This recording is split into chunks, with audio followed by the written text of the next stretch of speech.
She's #1 at being dumb, the new face of the DNC. Gather round, cause that's a Jasmine. Yeah, baby.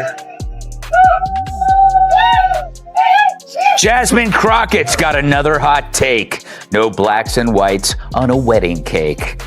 The Democrats' new chosen one, Jasmine Crockett, is in the news again for an old clip where she attacked Florida Rep. Byron Donalds for marrying a white woman. It started like any other political exchange, until Greg Gutfeld flipped the script and went full savage on Jasmine Crockett. Within seconds, the tone shifted from debate to destruction. Crockett tried her usual grandstanding, but Gutfeld came locked and loaded with wit, facts, and zero chill. Her talking points fell flat, his comebacks cut deep, and the audience, they didn't just laugh, they lost it. Social media lit up like wildfire, and Crockett never recovered. Gutfeld didn't just win, he left her speechless and scorched. Or literally, it's because you married a white woman and so you think that whitewashed you.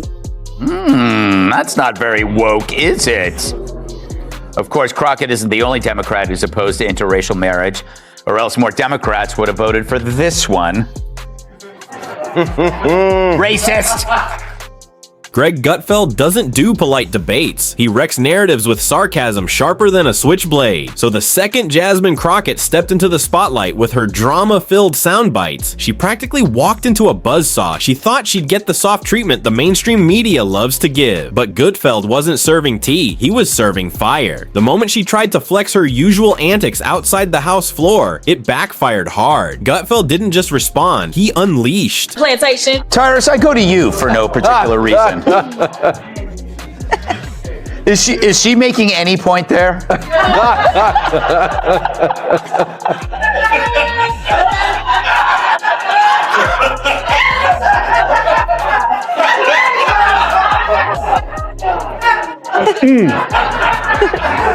Like this makes me wish my mom made different father choices. Because we all get sucked into this.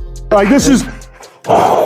If you're gonna talk about black history, at least know it. This is, at least know it, okay?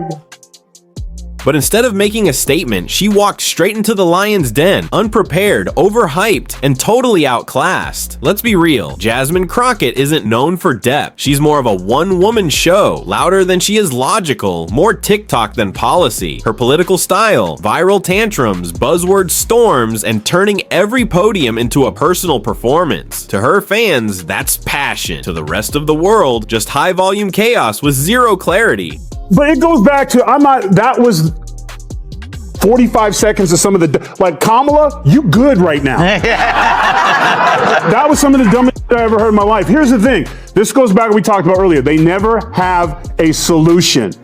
Just listen to your dumbass talk. You want to talk about agriculture? Why don't you fix the lottery? Why don't you make it easier for people who want to come into this country to work in agriculture and equitation and factories? Get rid of the lottery. Open it up. Talk to the president. Like, hey, we got a plan. We want to make it easier for people who can vet and come in and work in this country. Come up with an idea. Besides, any of y'all want to pick cotton? We're like, we're in suits in the middle of the Midwest. Why would we pick cotton? It's like the extreme stupidness of what she speaks. I'm so angry right now. And if you're enjoying this takedown, don't forget to subscribe, because Gutfeld just went surgical. He doesn't shout, he strikes. With sarcasm sharp enough to sting, and that smirk that says, you're not ready. When Crockett dropped her usual mix of deflection and drama, Gutfeld didn't hold back. He called it like it is. She's not leading, she's performing. Just another viral act in a suit chasing attention, not answers. She's so rotten, she wants migrants picking cotton. We present to you Democratic Congresswoman Jasmine Crockett, who made this shocking argument why America needs immigrants. Roll it, Alfred. So I had to go around the country and educate people about what immigrants do for this country, or the fact that we are a country of immigrants. Right. The fact is, ain't none of y'all trying to go and farm right now. Okay, so I'm lying. Raise your hands. this is when the wheels fall off. You're not. We done picking cotton. We are. You can't pay us enough to find a plantation. Crockett wasn't debating, she was auditioning. No questions, just rehearsed monologues. No ideas, just zingers for likes. And in Gutfeld's world, that's political rock bottom. He didn't raise his voice. He didn't need to. His takedown was surgical, ruthless, and laced with contempt. He held up a mirror, and what reflected back wasn't leadership, it was pure performance. This wasn't a one-time meltdown either. Crockett's made a career out of viral theatrics, dramatic pauses, wild expressions, and enough buzzwords to make cable news producers drool. But this time, her solo act flopped. Gutfeld didn't just clap back. He exposed every exaggerated gesture, every empty outrage, and roasted it all with satire and cold, brutal common sense. 𝐃𝐢𝐬𝐜𝐿, she's getting to be the face of that party. I know, thanks to your show. Yeah. I don't know which more popular, this or The View on Gutfeld. But a couple of things. Did you see, at first I thought she was doing it for comedic purposes, but you watch back, nobody had a response. They didn't know what the hell she was talking about. And she's like, oh, really? Farming? Yes, it's called eating, farming. America's got the best farmers in the world. There's glory in doing it. People do it, and the people don't do it by hand anymore. This isn't 1820. So I was just stunned by what she's saying. But the weird thing is, she probably left that room thinking she knocked it out of the park. And I don't think that anyone can stop her from being the face of the party, except Bernie Sanders, who's 111 years old, talking about oligarchs. Gutfeld tore into the circus of Crockett's outrage, exposing every contradiction. One minute she preaches unity, the next she's blaming a vast conspiracy to silence her brilliance. He called it what it is, a staged distraction from her lack of achievements. Because when you strip away the theatrics, Crockett's record is empty. No landmark bills, no real wins, just viral clips and recycled talking points shouted louder each time. Gutfeld didn't hold back. Crockett isn't a leader. She's a brand, a reality TV star in politics who confuses chaos for charisma. And sure, it gets her Instagram fans, but it doesn't move the country forward. Do you have an opinion on this? Or should I move on to somebody? No, I just... It has to come from me. Yes. Okay. None of y'all are qualified. Not just for one thing, I'm mad at Charmaine the guy because he should have kicked her out. See, the problem is that we are allowing our own culture to be openly racist and get away with it. Now, if a white person is offended by that, and they should be, they say something, it's like, it's not the same thing. But if you say that, and another brother looks at you and goes, man, you wrong for that. And I don't want you on my show. Get the hell out. Because I'm telling you right now, if I was not on the show, which happens sometimes, and someone was sitting in his chair and he was complaining about black men this and black that, and they shouldn't be here. And you know what happens when a white woman marries a black guy? You would not have seen that guy in the next segment. He would have kicked his ass off, because you're not going to talk about somebody that I care about like that, or another person like that. That's the problem. Crockett's defenders jumped in fast, screaming identity politics and accusing critics of bigotry, misogyny, or fear of her power. But Gutfeld wasn't buying it. He sliced through their deflections like a surgeon, making it clear criticism isn't hate, it's accountability. And if you can't handle that, maybe politics isn't your game. The public response? Brutal. Social media blew up. Memes flooded timelines with Gutfeld looming over a cartoon Crockett captioned, "Sit down and learn something." He takedown played on repeat like a UFC knockout. Let's be clear, Crockett wasn't provoked or targeted. She walked straight into the arena, mic in hand, ready to throw shade. But Gutfeld showed up with a flamethrower while she flailed with gaslighting and noise. Facts, logic, and sarcasm so sharp they'd make a dictionary bleed. Gutfeld owned that moment. Yes. Yeah, all right, stop it. Although I must say you have great taste. Happy Wednesday, everyone. Oh, man. Okay. Crockett's glitter show was no match for Gutfeld's fire. Sparkly, but totally ineffective. Even her own squad quietly stepped back, knowing this fight was lost. Gutfeld wasn't just hitting one weak point, he blasted the whole act, politicians mistaking viral stunts for real leadership. With savage humor, he made it clear real leadership isn't about loud outrage or clicks. It's about showing up and making change. Crockett learned the hard way. Choose attention over action, and Gutfeld will be there to roast you with style and pure embarrassment.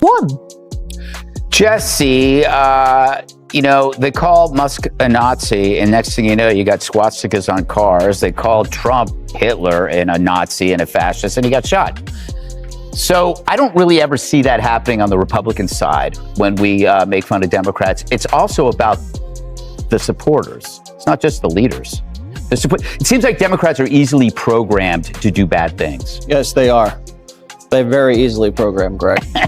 I made you say that. From the jump, this wasn't your typical showdown. It was a masterclass in calling out political fakery. Greg Gutfeld didn't just tear apart Jasmine Crockett's performance. He sent a clear message to every influencer turned politician chasing viral fame. When you trade real work for TikTok tantrums, expect a sarcastic wake-up call. This wasn't a friendly debate. It was Gutfeld crashing a vegan potluck with ribs and a megaphone. Crockett threw her usual buzzword barrage, but the crowd wasn't having it. No applause, just awkward silence and that moment when someone flops a backflip and everyone winces. First, they cursed, now they thirst for blood. Jasmine Crockett is upping her temper tantrums, now saying the only way Democrats can win elections is by throwing hands. I think you punch. I think you're okay with you okay with punching. It's Ted Cruz. I mean, like, this dude has to be knocked over the head, like, hard, right? Crockett flailed like a glitchy Roomba, tossing out buzzwords. Systemic oppression, voice of the people, let me finish. But each one bounced off Gutfeld's unimpressed smirk. Watching her was like yelling at a grease fire. Fun to watch, useless to try. Meanwhile, Gutfeld looked like he'd already moved on to lunch. No raised voice, just a calm clinical takedown. Like customer service saying, thanks for your outrage, please hold. He wasn't just winning, he was winning without breaking a sweat. The audience, they weren't just watching, they were feasting. Every snark landed like a confetti blast, laughter exploded, egos popped, and Crockett's brave moment quickly became a masterclass in reality checks. Now she claims that she wasn't talking about Abbott's wheelchair at all. Yet she's mentioned Abbott's wheels before. In 2022, she posted Beto's rolling around the state. Where's Abbott rolling to? And according to the Washington Free Beacon, Crockett also liked several Facebook comments referring to Abbott as Hot Wheels back in 2020. Her supporters scrambled to clean up the mess. Tweets flew, think pieces popped, and someone probably wrote a fiery Instagram caption about misogyny before realizing it wouldn't erase the burn. But the damage was done. This wasn't a stumble. It was a total collapse. The Empress wasn't just exposed, she was live streaming it. Gutfeld, he'd already left the battlefield, that smug grin saying it all. He didn't just defeat Crockett, he dismantled the entire tribe of performance politicians who mistake clout for competence and tantrums for leadership. What stung most? Gutfeld never lost his cool. No yelling, no drama, just surgical burns delivered with the sharp timing of a late night comic and the patience of a man who's seen this show 100 times. Crockett stood clutching the mic, waiting for applause that never came. The political equivalent of singing karaoke to an empty room with a muted mic. How long is she gonna keep this thing that she wasn't talking about, the wheelchair? Yeah. Come on, babe, you know you're full of and all that, Jasmine. I think what happened was AOC was like, you guys, I need to triangulate and be serious now because I'm going to be a senator. So someone has to be a talking attention whore. Who's it going to be? And Jasmine raised her hand and goes, excuse me, Congresswoman Cortez, I speak jive. What it is, mama. And Jasmine Crockett, she's now the latest cautionary tale of what happens when style tries to outrun substance. And the spotlight shines brighter than the applause ever will. In a world obsessed with clicks and viral moments, she learned the hard way that flashy theatrics can only carry you so far before reality steps in. When you treat politics like a performance and chase fame over function, the consequences aren't just career bruises, they're full-on public burnouts. Crockett's fall is a stark reminder. In the arena of power, substance always outlasts spectacle, and the spotlight doesn't forgive those who forget that.